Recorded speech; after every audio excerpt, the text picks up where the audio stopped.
everyone, welcome back to another week of Midwest Whitetail.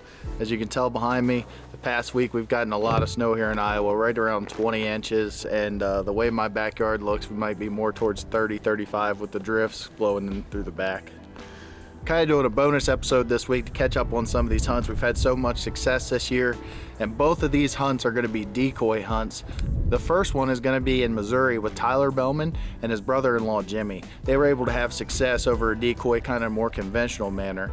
And then we're going to catch up with Kaleb Greiner, has an amazing encounter on the ground. You guys saw the Vendetta Saga earlier this year, and Kaleb is kind of falling in love with this ground hunting, and he has another awesome encounter on the ground using a bow-mounted decoy. We're still going to be having our normal Monday main show tomorrow. That's going to feature a hunt that's kind of near and dear to me. You guys have seen me over the past couple years spend a lot of time with Mike Reed, running the camera with him, and just all around hanging out with him. He's a great person. He's been a welcoming friend of mine ever since I got to Iowa. We spend a ton of time together, and one of the perks to that is getting to watch all his kids in the late season. You guys know Bella. She's has great years every year, but it certainly seems like she's having her best ever. They ever put her third buck on the ground. And then Xander and Tate, Mike's twin boys, were both able to put down mature bucks for their first year ever. I'm excited. I've been putting this one together, and I can't wait for you guys to watch it tomorrow. So we're gonna go ahead and jump into the episode. Jimmy and Tyler's hunt's gonna be first down in Missouri. I hope your New Year's off to a great start. Hope you're staying warm, and I hope you guys enjoy the episode.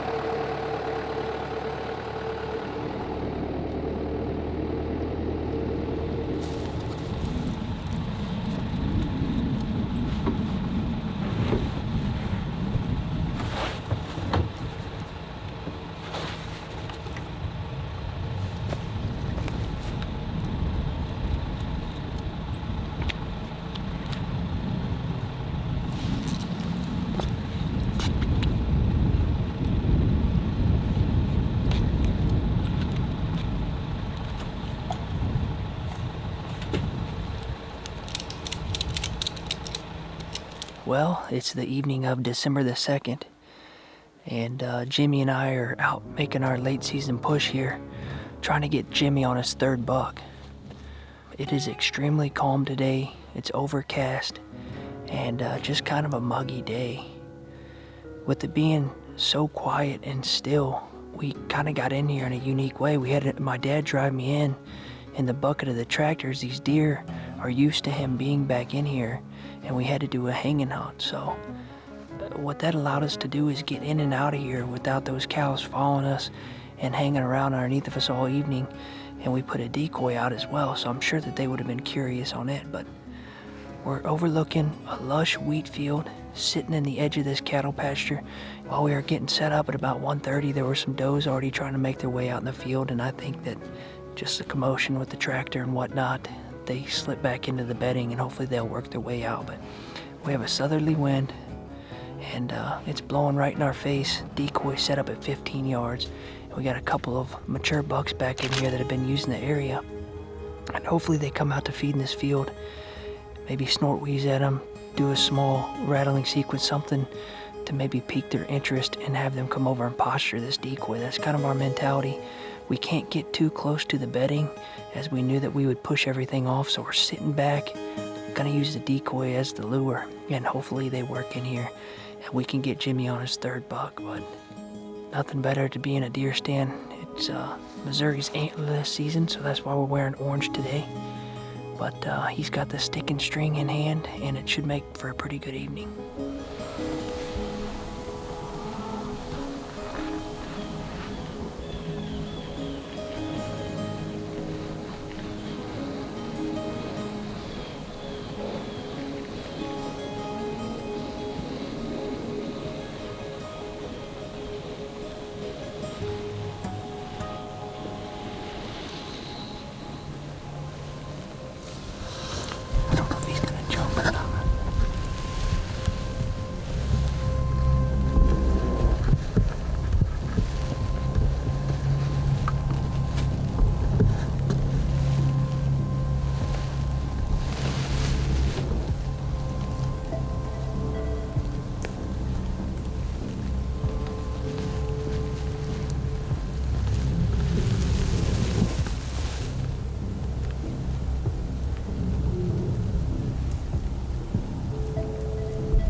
Beep. Beep.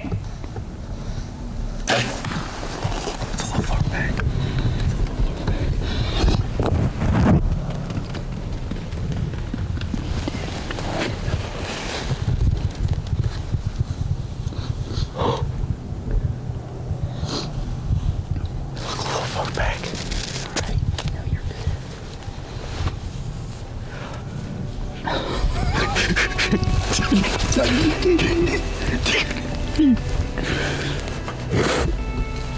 I can't believe it, dude. It worked perfect. Oh my gosh. Oh, wow. That was a textbook hunt, exactly how we drew it up. Only deer that we encountered all night is the one we wanted to shoot. This is crazy, Yeah. man.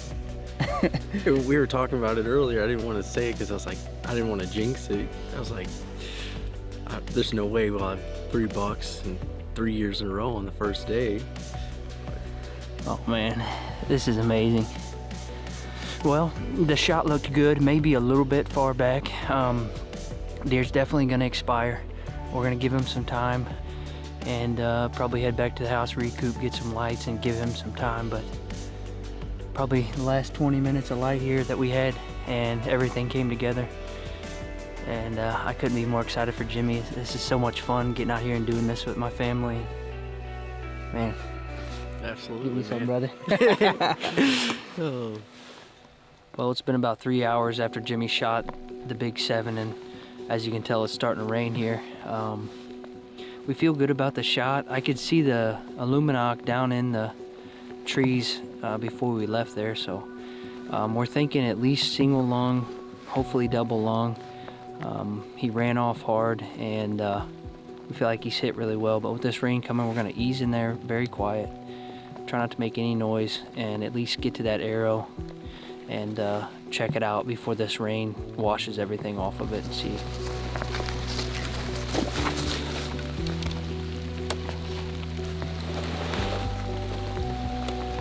It's a good sign. It's a lot. There he is. Yeah.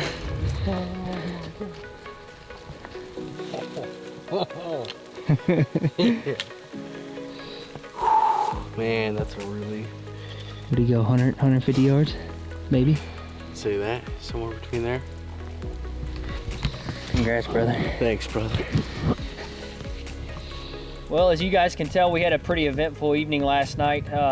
We wanted to go ahead and get him out here in the daylight this morning as we started to get some significant rain there last night, and it just wasn't the right conditions to be out telling our story in the rain. But it seems like just yesterday we were kind of in a similar situation with Jimmy here.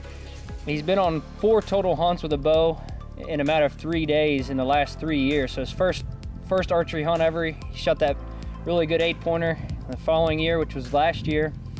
We hunted that morning with no luck, and then he harvested another big 7 with his bow, and then of course last night. But it never gets old. You know, Jimmy and I were joking in the vehicle. We were like, we have to have a stale hunt eventually, and there's no way that it can happen again. And Sure enough.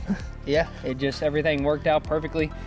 A lot of these deer that we chase, we have a lot of history, and this particular deer, we feel like we've had 2 to 3 years of trail cam pictures with him. He was on the home farm where I was born and raised, where I started hunting, and it just means a lot to be able to share this with Jimmy and get out here and share this passion with him. And I just wish that I had the luck that he's had. Is he hasn't had much time in a deer stand, and his track record's really good, but they don't always play out as you draw them up, but yesterday sure did, and we couldn't be more excited to be sitting behind another big 7-pointer. And I know Jimmy is tickled pink to wrap his tag around another deer. But we hope that you guys enjoyed this week's episode. Thanks for tuning in to Midwest Whitetail.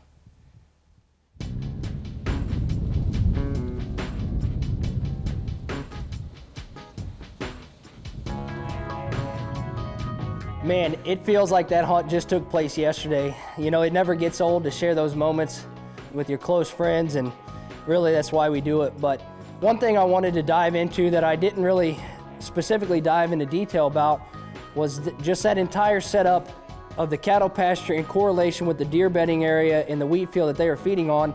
I knew that we had to get creative on our entry and exit. So what I did was jumped on the OnX.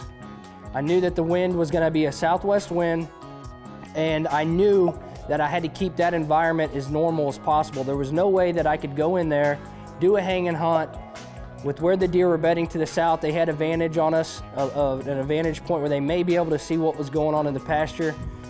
So I brought Dad in, the tractor, and that was a way for us to get back there and keep that environment as normal as possible. As there's always a tractor, he's always back in the pasture with the tractor, and being able to navigate through the cattle, it didn't throw them for a loop. We weren't walking in and out with a bunch of equipment, and they weren't gonna follow us.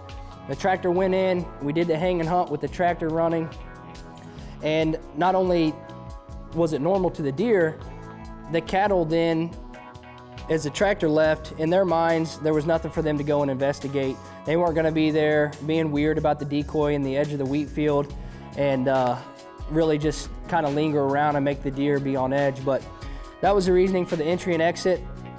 I knew that the deer were gonna be coming from the south. The cutting back cameras had shown that, and I knew we couldn't get too intrusive and push them out of the bedding.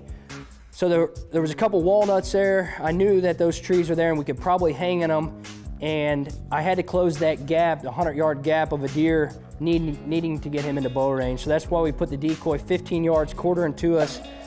When they come out, I assumed that they were gonna posture the front side of that decoy just as he did, and I wish that it worked that perfect every time, that the plan that you draw up was that they would execute it and read the script. They don't always do it, but it sure is fun whenever they do. Looking forward, Justin is still on that Velveeta deer, the one that he had the encounter with early season, the one that we did all the work for, the burning, the food plots, anticipated our shots over and over and over again, and I honestly would have never thought that we'd be sitting here at the tail end of the season hunting Velveeta. We thought it was gonna happen a lot sooner, and things have just been extremely difficult this year. Major drought, the deer patterns have changed. It is just not normal. But we feel like with this front now, and the front that's gonna be coming in the tail end of this week, it's gonna be the perfect recipe to put Velveeta in front of Justin. We're gonna be going back to our big food plot. We need a north wind, and that's why we haven't been hunting them, as we've had some southerly winds, and it's just not gonna work. All the deer will be out in front of us, and the wind would be blowing directly to them. So there's a really good chance it could happen this weekend. These are the conditions that we need, as he's been there very close to daylight, just not enough daylight for legal shooting hours, and I feel like this weather's gonna get him up and make him feed. But as always, thank you for watching Midwest Whitetail.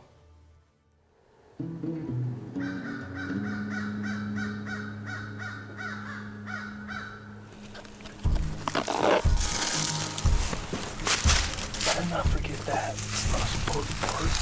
I've done that once or twice this year. Perfect.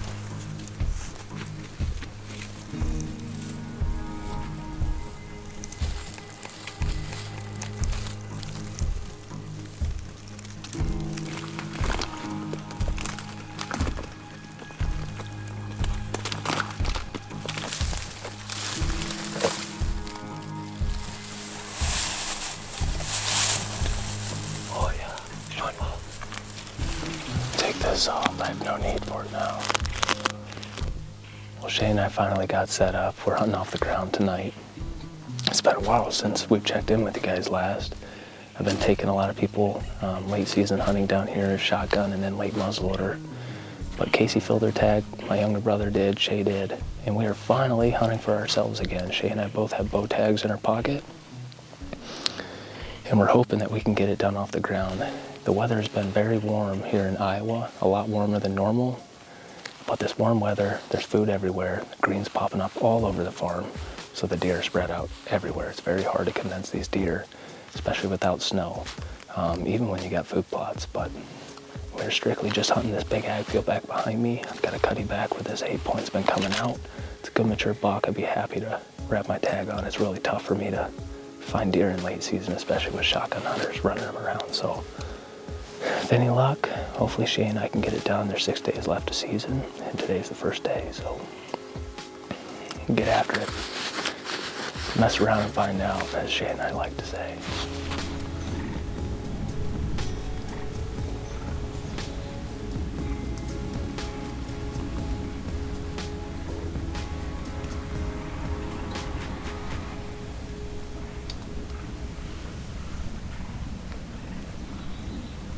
Don't look too much, he's kind of looking. Just put his head back down to feed. It's on the edge of the standing corn, that's a good spot. He's within 100 yards. He might walk this edge right through it.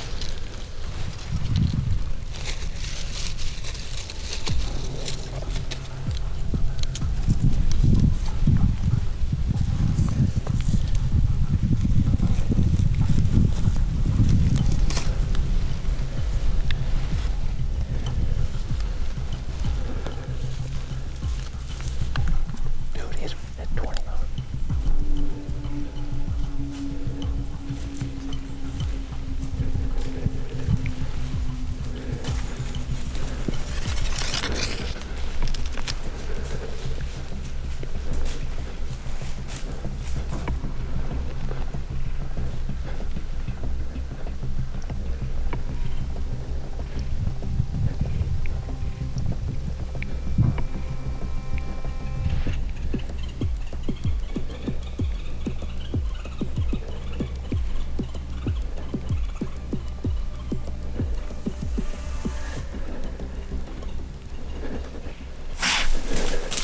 Burp.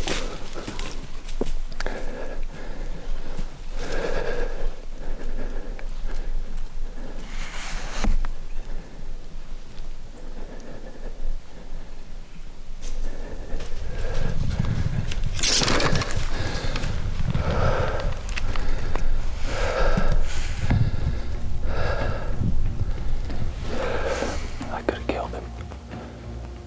I just didn't want to take that front shot. That was so sick. I probably should have shot, but I don't know exactly where it put it on that frontal shot. I mean, dude, did you see it? As soon as I put that buck decoy off, he came right to it.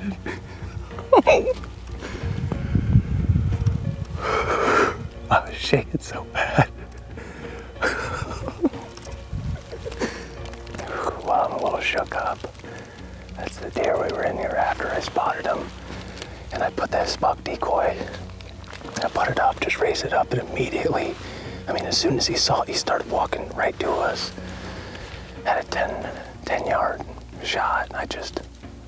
I'm super strict about my shot opportunities. I will not take a shot unless I'm 100% certain I'm gonna kill that deer, and I just wasn't 100% certain, so. Got some does out here. I've had more fun hunting on the ground this year than ever. Get out and try it, you guys. There's nothing like it.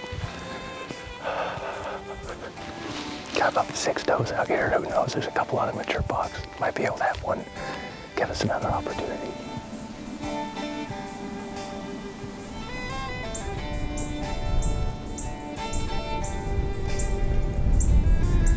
Man, what a sweet encounter. I mean, wrapping up the season and just talking to Shay, the fact that we got to have one more sweet encounter like that was just the cherry on top to my season. Diving back and looking back at that encounter, you know, the last 2 years, I have noticed in this area where I've been hunting in late season that the doe population, it seems like it's a little out of whack. The reason I say that is because we have so much rut activity that we've been seeing the last couple of years in that late season time frame. So, you know, after shooting that Vendetta buck, Evan and Danny Ferris over at Hoyt invited me to do a podcast with them, and Danny was telling me about this Ultimate Predator decoy, how you can mount it on your bow. And, you know, I started talking to him, telling him I was seeing a lot of rut activity and told him I was gonna give it a shot. And, you know, looking back, I think that I made the right decision not shooting that deer just with that frontal shot and not being comfortable with it, but I think that I might have got a different reaction if he came in the rut time frame when he's all rutted up, a lot more testosterone flowing through him. He's a lot more mad and territorial compared to that evening. But you know, the reason I had that bow decoy, I want to be very specific and tell you guys that, you know, that scenario might not work for everyone, especially in the late season time frame. You know, that encounter the other day was a perfect opportunity to use it because we had absolutely zero wind. It's close quarters. He could easily hear me draw back, and I'd had to expose myself if I was drawing back. So that decoy, if you guys notice, as soon as he saw that buck decoy on my bow, ears pinned back, coming straight to it, but I drew back right in front of that deer's face. I mean, he was at 10, 12 yards as soon as I drew back. So I'm really excited to see that decoy work next year. I'm gonna be using it quite a bit. You know, I've been ground hunting quite a bit this year, and that spot and stock stuff is just an absolute blast. So I think I'm gonna continue doing that and try and bump to a couple different states next year. But you know, all in all, I really appreciate you guys watching the show from head to toe on the team. We'd like to say thank you and really hope you guys continue. There's a lot of really good hunts coming down the pipeline. You know, I've been taking Casey and my brother and other individuals in late season, and we've had a really good late season all in all. So as always, thank you guys, and I hope to see you back on the next one.